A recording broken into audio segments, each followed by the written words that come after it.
Queridos irmãos, queridas irmãs, bom dia! Hoje é quinta-feira, dia 31 de outubro.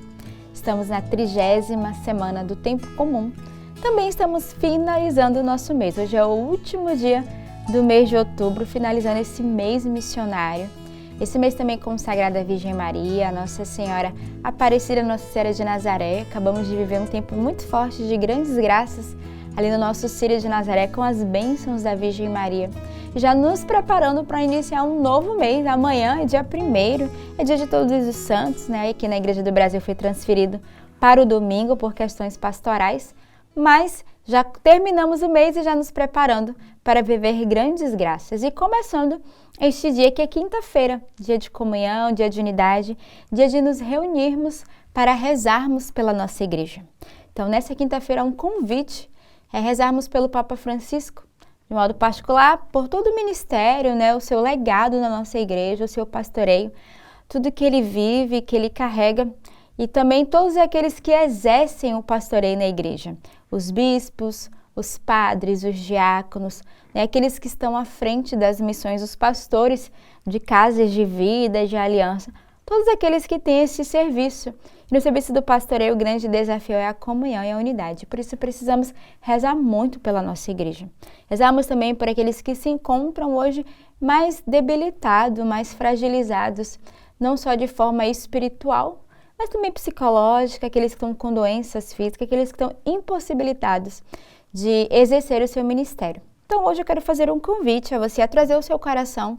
Qual o sacerdote ou bispo, né, o diácono, qual o pastor que hoje você se dedica ao longo deste dia para rezar, para interceder, para carregar na oração, neste dia de oração por toda a nossa igreja.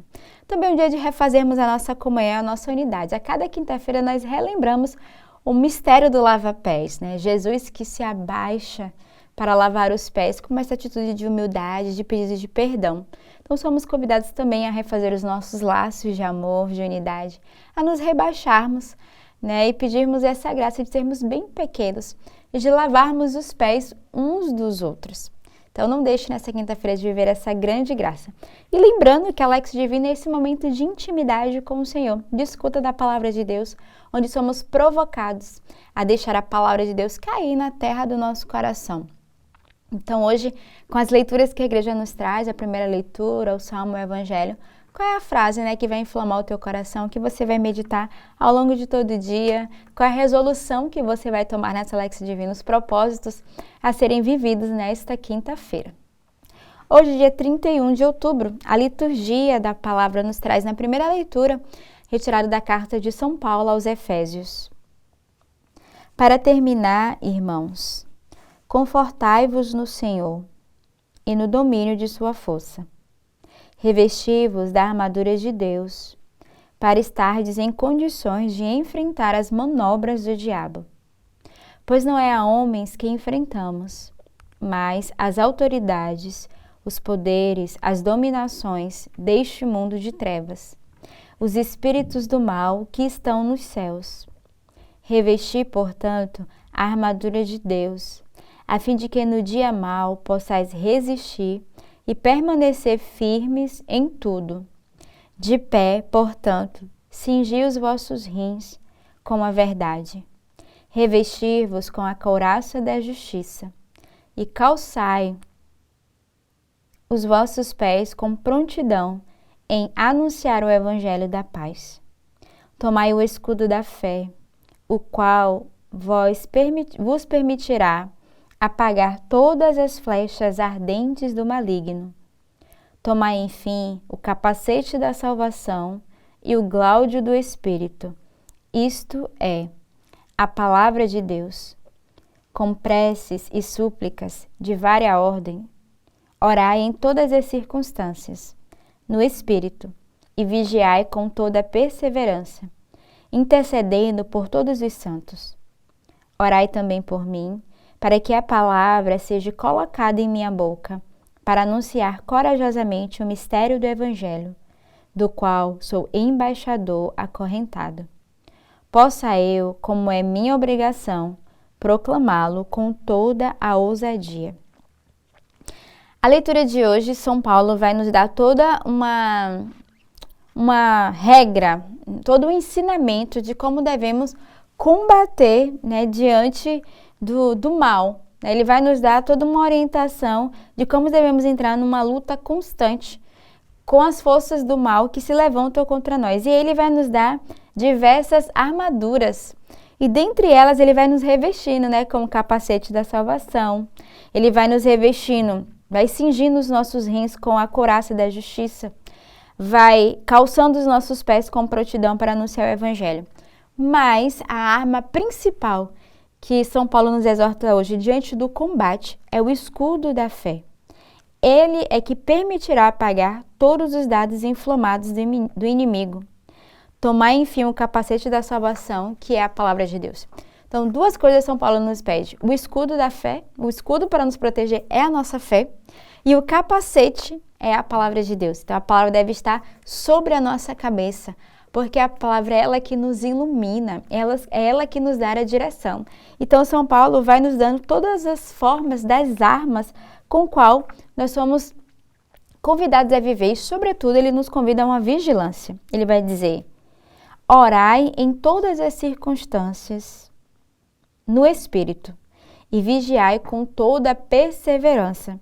Então, duas graças São Paulo nos pede: a oração constante no Espírito Santo e a vigilância na perseverança, intercedendo uns pelos outros, para que a palavra de Deus seja colocada em minha boca e anunciada corajosamente. Então, tomemos a palavra de Deus como esse escudo para nós. Tomemos a palavra de Deus como essa armadura, né? Como fazendo parte dessas ferramentas que vai nos proteger contra os ataques, contra os combates, tudo o mal que se levanta, né? O inimigo que se levanta para nos derrubar. O salmo de hoje é o Salmo 143. Bendito seja o Senhor, meu rochedo. Bendito seja o Senhor, meu rochedo, que adestrou minhas mãos para a luta, e os meus dedos treinou para a guerra. Ele é meu amor, meu refúgio, libertador, fortaleza e abrigo. É meu escudo, é nele que espero. Ele submete as nações a meus pés. Um canto novo, meu Deus, vou cantar-vos. Nas 10 cordas da harpa louvar-vos. A vós que dais a vitória aos reis, e salvai vosso servo Davi. Então, a primeira coisa do salmista é o louvor, né? Bendito seja o Senhor, meu rochedo. Então, nós somos convidados desde cedo a louvar o Senhor, porque Ele é o nosso rochedo, Ele é a nossa fortaleza, Ele é a nossa força, Ele é o nosso amparo, é o nosso consolo. Então, hoje o salmista nos convida a entrar com esse coração de gratidão. Então, você vai fazer desse salmo a sua oração. Você vai bendizer ao Senhor, aquele que adestra as minhas mãos para a luta. E a gente falou da primeira leitura dessas armas que devemos ter, né, para combater o mal. Ele vai dizer: o Senhor treinou os meus dedos para a guerra. Ele é meu amor, meu refúgio, libertador, fortaleza e abrigo. Que bonito o salmista reconhece, né? Ele traz essas qualidades, esses verbos que o Senhor representa para ele. Sobretudo, ele vai dizer: Ele é meu escudo, é nele que eu espero. Então, ele vê o Senhor como esse escudo de proteção. E somos convidados a entoar esse cântico novo, esse cântico da vitória, porque com o Senhor nós venceremos e nós podemos combater. O evangelho de hoje é retirado do evangelista São Lucas. Naquela hora, alguns fariseus aproximaram-se e disseram a Jesus: Tu deves ir embora daqui, porque Herodes quer te matar. Jesus disse: Ide dizer a essas raposas: Eu expulso demônios e faço curas hoje e amanhã, e no terceiro dia terminarei o meu trabalho. Entretanto, preciso caminhar hoje, amanhã e depois de amanhã, porque não convém que um profeta morra fora de Jerusalém. Jerusalém, Jerusalém, tu que matas os profetas e apedrejas os que te foram enviados. Quantas vezes eu quis reunir teus filhos como a galinha reúne os pintainhos debaixo das asas. Mas tu não quisestes. Eis que vossa casa ficará abandonada.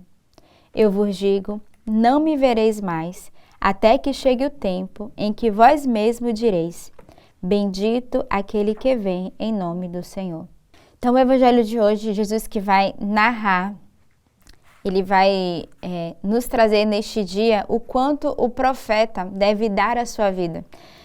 Né? Os fariseus vão dizer para ele que eles devem sair dali, porque Herodes quer mandar matar, mas Jesus que vai dizer, o profeta não deve morrer fora de Jerusalém, deve dar a vida pelos teus. E depois ele vai mostrar toda a oferta do São Luciano. Ele fala, quantas vezes eu quis reunir, né? Quis vos reunir como esses pintinhos debaixo das asas, e tu não quisestes, rejeitastes. Hoje o Senhor nos chama a atenção para nos questionarmos quantas vezes nós negamos a presença do Senhor. Nós não queremos guardar essa sua proteção, nós não queremos escutar a sua voz, e estamos fechados e centrados em nós mesmos. E hoje somos convidados a reconhecer o cuidado e a proteção do Senhor com cada um de nós. Ele que nos deseja nos reunir debaixo das suas asas e cuidar de cada um dos seus. Por isso, neste dia, somos convidados a bendizermos ao Senhor, Ele que deseja nos reunir a cada dia. E somos interpelados a nos reunir, sobretudo, em torno da Eucaristia, para recebê-lo no teu corpo e no teu sangue. Então, nesta quinta-feira, nesse dia de comunhão, de unidade, rezemos pela nossa igreja e peçamos ao Senhor a graça de estarmos unidos a Ele na oração e na intercessão. Tenhamos uma bela quinta-feira neste dia e que Deus os abençoe. Papa inicia, queridos irmãos e irmãs, bom dia. Oggi proseguiamo la riflessione sulla presenza e l'azione dello Spirito. Hoje continuamos a reflexão sobre a presença e ação do Espírito Santo na vida da Igreja através dos sacramentos. L'azione santificatrice dello Spirito Santo A ação santificadora do Espírito Santo attraverso due canali. chega-nos antes de mais nada através de dois canais: a Palavra de Deus e os sacramentos. E tra tutti i sacramenti ce n'è uno che è per autonomia. Entre todos os sacramentos, há um que é, por excelência, o sacramento do Espírito Santo. E é nele que hoje gostaria de me concentrar. Isto é, o sacramento da Crisma ou confirmação.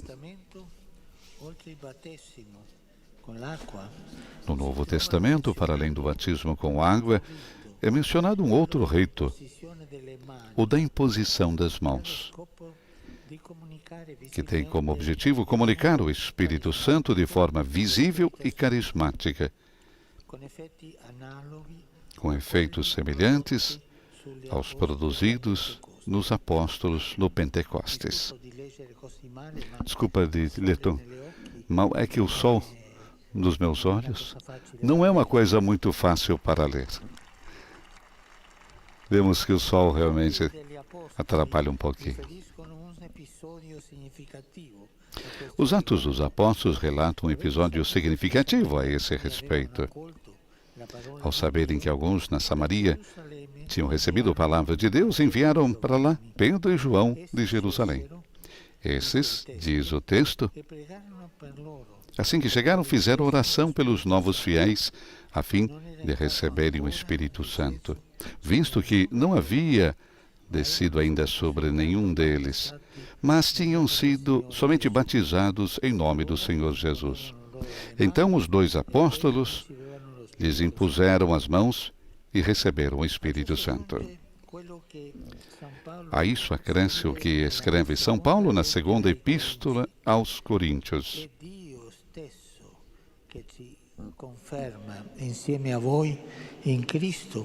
Ora, quem nos confirma a nós e a vós em Cristo e nos consagrou é Deus. Ele nos marcou com o seu selo e deu aos nossos corações o penhor do Espírito, a caparra do Espírito. O tema do Espírito Santo como selo real com que Cristo marca as suas ovelhas é a base da doutrina do caráter indelével conferido por este rito. Il rito dell'unzione si configurò come sacramento. Com o passar do tempo, o rito da unção assumiu a forma de um sacramento por direito próprio, assumindo formas e conteúdos diferentes nas diversas épocas e nos diferentes ritos da Igreja. Não é esse o lugar para reconstruir esta história tão complexa. O que é o sacramento do Crisma na compreensão da Igreja parece-me ser descrito modo simples e claro pelo Catecismo dos Adultos da Conferência Episcopal Italiana. E diz o seguinte: a confirmação é para cada crente o que o Pentecostes foi para toda a Igreja. Reforça a incorporação batismal em Cristo e na Igreja e a consagração à missão profética, real e sacerdotal. Comunica a abundância dos dons do Espírito. Portanto, se o batismo é o sacramento do nascimento, Crisma é o sacramento do crescimento. Por isso mesmo é também o sacramento do testemunho, porque está intimamente ligado à maturidade da existência cristã. Até esse momento, o catecismo. O problema é como fazer com que o sacramento do Crisma não se reduza na prática a uma extrema unção, isto é, ao sacramento da saída da Igreja. Se dizem que é o sacramento do adeus. Uma vez que os jovens fazem, vão embora e voltam depois para o matrimônio. Assim diz as pessoas. Mas vemos que seja uma participação ativa na sua vida. É um objetivo que nos pode parecer impossível, dada a situação atual em toda a Igreja, mas isso não significa que devemos deixar de o perseguir. Não será assim para todos os crismandos, crianças ou adultos, mas é importante que assim seja, pelo menos para alguns, que serão então os líderes da comunidade. Può servire a questo scopo farsi aiutare nella preparazione al sacramento. Para esse efeito, pode ser útil obter ajuda na preparação para o sacramento de fiéis leigos que tiveram um encontro pessoal com Cristo e uma verdadeira experiência do Espírito. Algumas pessoas dizem que o experimentaram como um florescimento do sacramento do Crisma que receberam quando eram crianças.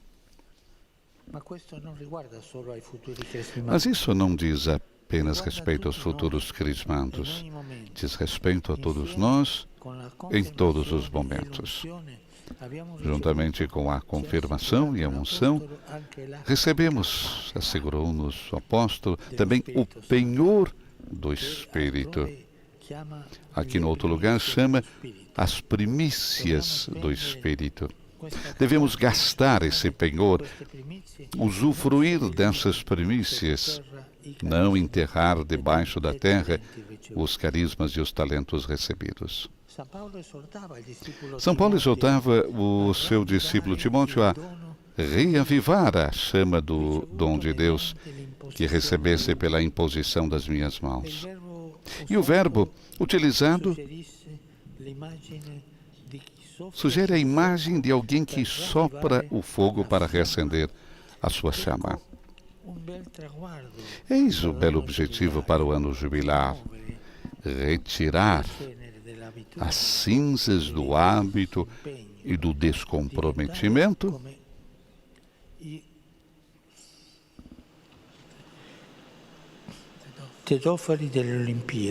tornando-nos assim portadores da tocha nas Olimpíadas, portadores da chama do Espírito.